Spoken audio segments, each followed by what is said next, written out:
بسم اللہ الرحمن الرحیم۔ السلام علیکم ناظرین۔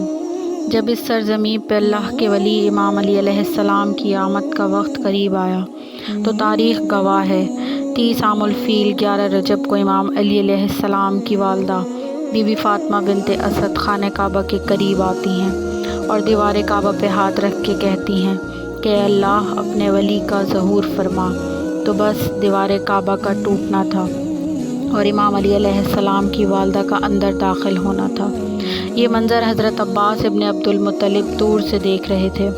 جیسے ہی آپ نے دیکھا تو لوگوں کو چیخ چیخ کے کہنے لگے کہ ابو طالب کی زوجہ خانہ کعبہ کے اندر چلی گئی ہیں، آؤ کعبے کا دروازہ کھول کے ان کو باہر نکالتے ہیں۔ یہ بات مکے سے پورے عرب میں پھیلنے لگی اور لوگ دور دور سے آنے لگے۔ ابو طالب کی زوجہ جس کے پیٹ میں بچہ ہے خانہ کعبہ کے اندر، وہ بھی دیوار سے چلی گئی ہیں۔ خانہ کعبہ کے دروازے کو کھولنے کی کوشش کر رہے ہیں لوگ، لیکن کسی سے بھی اللہ کے گھر کا دروازہ نہیں کھلتا۔ اس وقت پوری دنیا میں صرف 2 لوگ مطمئن تھے، ایک حضرت ابو طالب اور دوسرے اللہ کے رسول حضرت محمد مصطفیٰ صلی اللہ علیہ وآلہ وسلم۔ تاریخ نے لکھا عرب کی سرزمین پہ اس سے پہلے اتنا ہجوم ایک جگہ اکٹھا نہیں ہوا تھا۔ بس تاریخ 13 رجب 30 عام الفیل سب خانہ کعبہ کو دیکھ ہی رہے تھے کہ اتنی دیر میں خانہ کعبہ کی دیوار ہلنے لگی اور وہی شگاف پھر سے ظاہر ہوا۔ سب لوگ حیرت سے دیکھ رہے تھے کہ اتنے میں حضرت ابو طالب فرمانے لگے، اے محمد جاؤ۔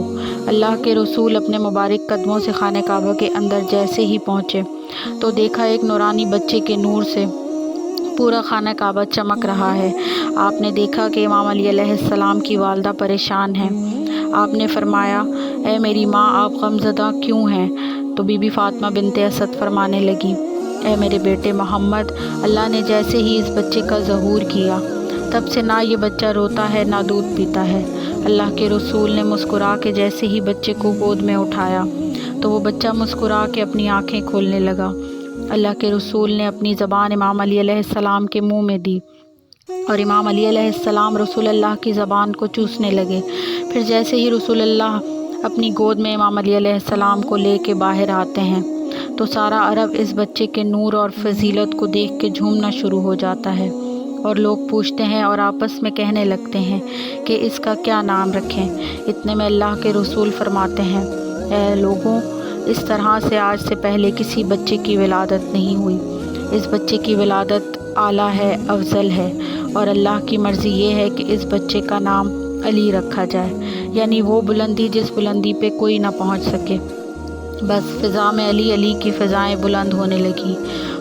اتنے میں جناب ابو طالب امام علی علیہ السلام کو لے کے اپنے گھر کی طرف جا ہی رہے ہوتے ہیں کہ کسی منافق نے کہا، اے ابو طالب، کیا وہ رسم نہیں کرو گے جو ہر بچے کے ساتھ کی جاتی ہے؟ مکے میں یہ رواج تھا کہ بچہ پیدا ہوتے ہی بچے پہ سانپ چھوڑتے تھے۔ اگر سانپ بچے کو مار دیتا تھا تو وہ یہ سمجھتے تھے کہ یہ بچہ اپنے باپ کی اولاد نہیں ہے، لیکن اگر سانپ بچے کو کچھ نہیں کرتا تھا تو پھر وہ یہ کہتے تھے کہ یہ بچہ اپنے باپ کی اولاد ہے اور ہمارے لیے قابل عزت بنے گا۔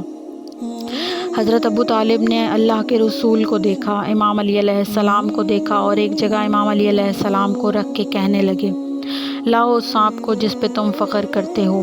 پھر وہ سانپ حضرت امام علی علیہ السلام پہ چھوڑا گیا۔ جیسے ہی سانپ امام علی علیہ السلام کے قریب آتا ہے، امام علی علیہ السلام اپنے ننھے ہاتھوں سے اس سانپ کو چیر دیتے ہیں۔ بس سب لوگ زور زور سے کہنے لگے کہ بچے نے سانپ کو چیر دیا۔ عربی میں سانپ کو حیہ کہتے ہیں اور کسی چیز کے پھاڑنے کو درہ، تو لوگ دور دور سے کہنے لگے، حیہ درہ، حیہ درہ، بچے نے سانپ کو چیر دیا۔